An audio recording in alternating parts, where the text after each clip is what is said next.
I'm Craig Nash, Senior Editor at Good Faith Media. And I'm Hayoung Park, a social work and theology student. We are co-hosts of the Good Faith Bible Studies podcast, where we explore and discuss the weekly biblical text and lessons found in Good Faith magazine. We'll also share ideas for leading group discussions on each week's text and lesson. Let's dive in.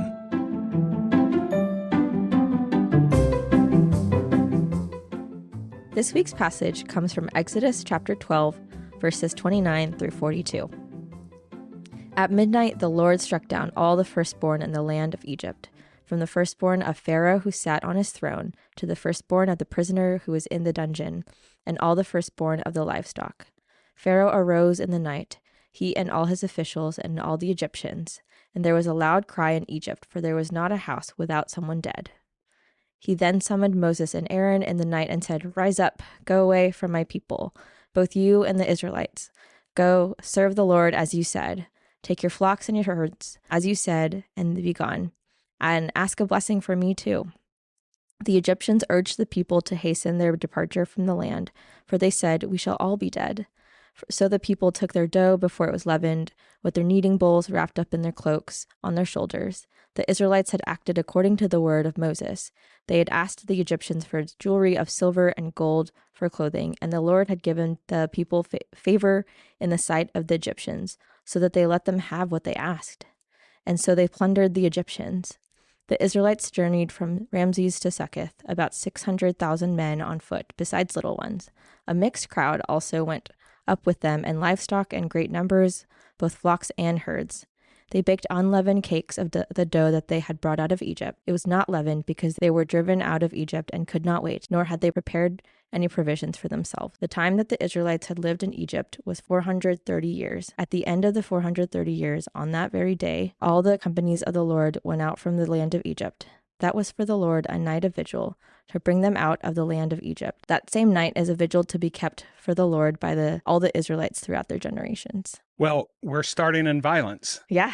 That's kind of the first thing I notice is, hopefully that doesn't escape any of us, that the beginning of this passage, the beginning of what is probably the focal story of the Old Testament, begins with God's what seems like retributive violence. Is that kind of your initial thought? Yeah. I think I grew up in church hearing this story over and over, but I always heard the kids version with the fun frogs and interesting props and things. And I don't think it was until recently that it hit me that this the freedom of the Hebrews is contingent on something so sad and violent. And even the story brings out how everyone was mourning, and not one house had someone that was, or every house had someone that was dead.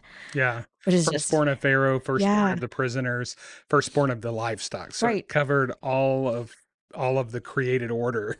Yeah. I think overall it would help us to pause and just sit in that of what does this mean for us? I think there's lots of implications that can come of it, and we should those are my initial thoughts. I think a lot of, and we've probably done this quite a bit in this podcast, where we talk about the tensions in these stories, and so much so that some listeners may be uneasy about that, about us questioning scripture like this, and I get that. But at this, I also say that if any story needs to be addressed, it's in this particular story. Yeah, the violence. Yeah. One of the other things I noticed we didn't talk about earlier is kind of embedded with the passage when the Israelites left, that others left with them. Yeah, it's a mixed crowd. Yeah, so it kind of gets lost a little bit in our retelling of the story.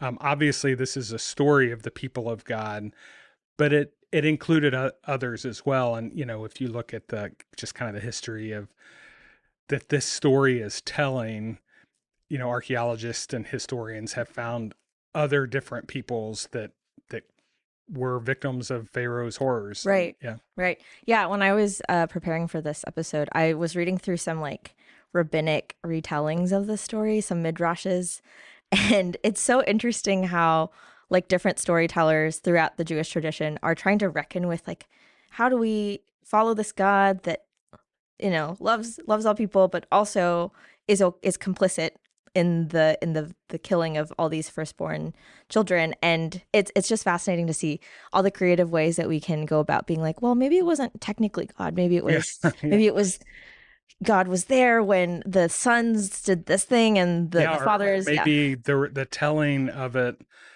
they believed this was God, but this, they attributed these things that happened to God. Yeah. Again, more things that we have to reckon with, that we will reckon with further in the lesson in just a moment.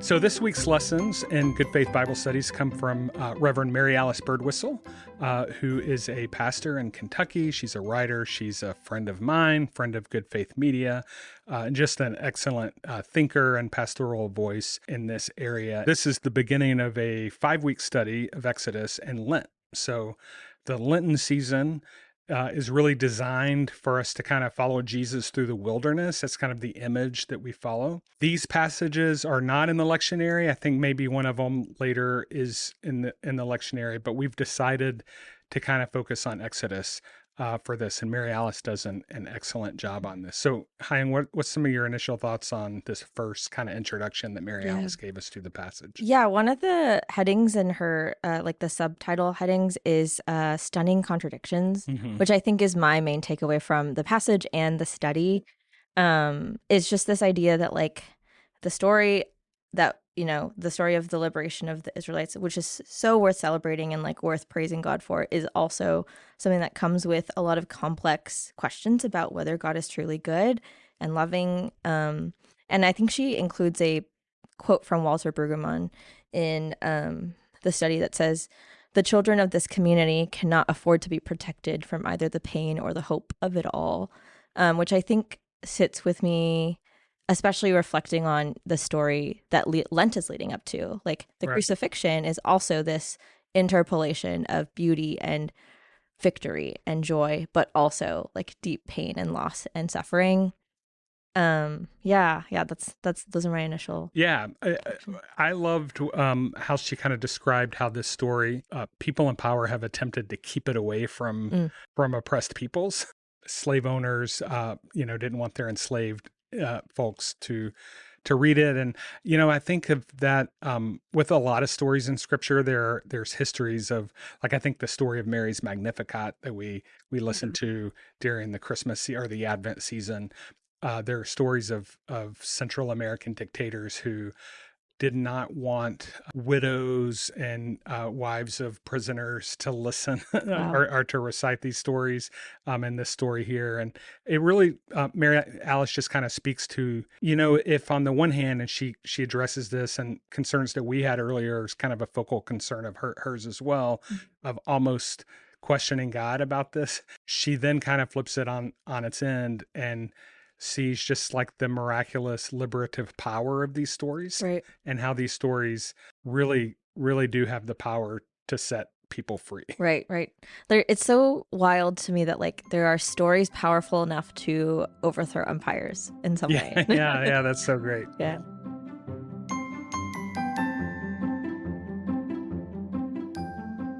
Before we discuss some ideas for leading a group through this week's text and lesson, we want you to know that we have created a leader's guide to help you prepare. The leader's guide contains an overview of the lesson, some highlights to focus on, and several discussion questions for your group to go through. For those questions, you can focus on one or all of them or any combination. Also, feel free to adapt them for your particular group's needs. The leader's guide can be found at goodfaithmedia.org.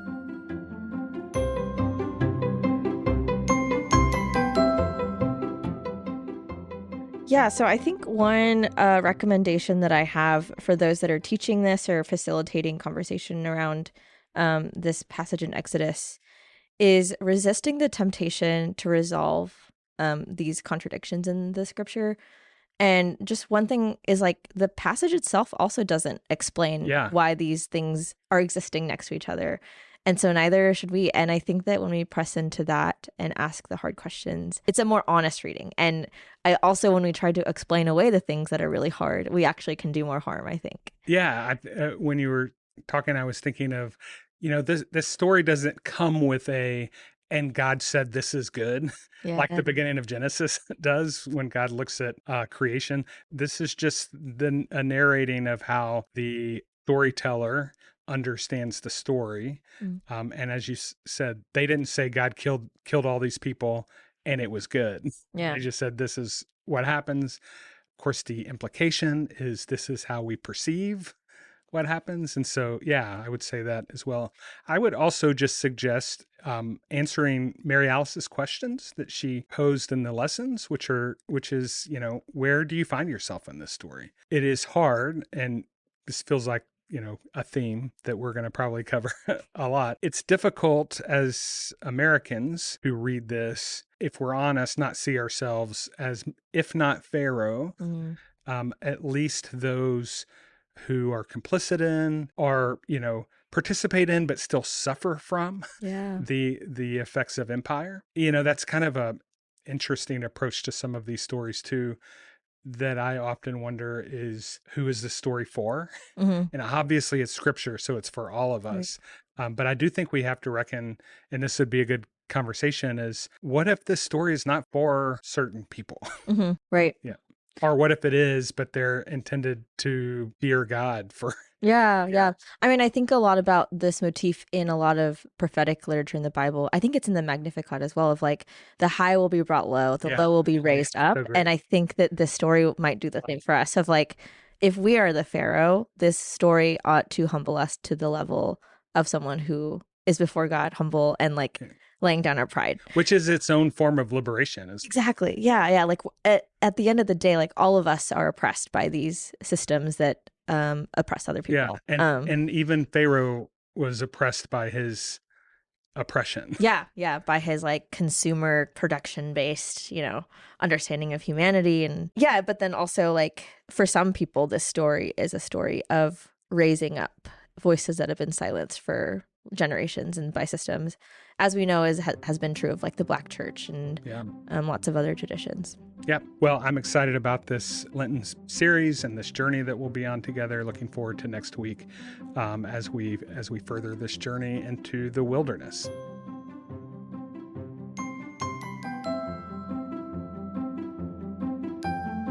I'm Hayoung Park. And I'm Craig Nash. And you've been listening to the Good Faith Bible Studies podcast from Good Faith Media. Our music comes from Pond 5. Each weekly lesson can be found in Good Faith magazine. You can also sign up to receive a free digital leader's guide. Learn about how to receive both these resources at goodfaithmedia.org. There you can find daily news and opinion, various podcasts from our Good Faith Media team and partners, and information about the initiatives that help guide our work.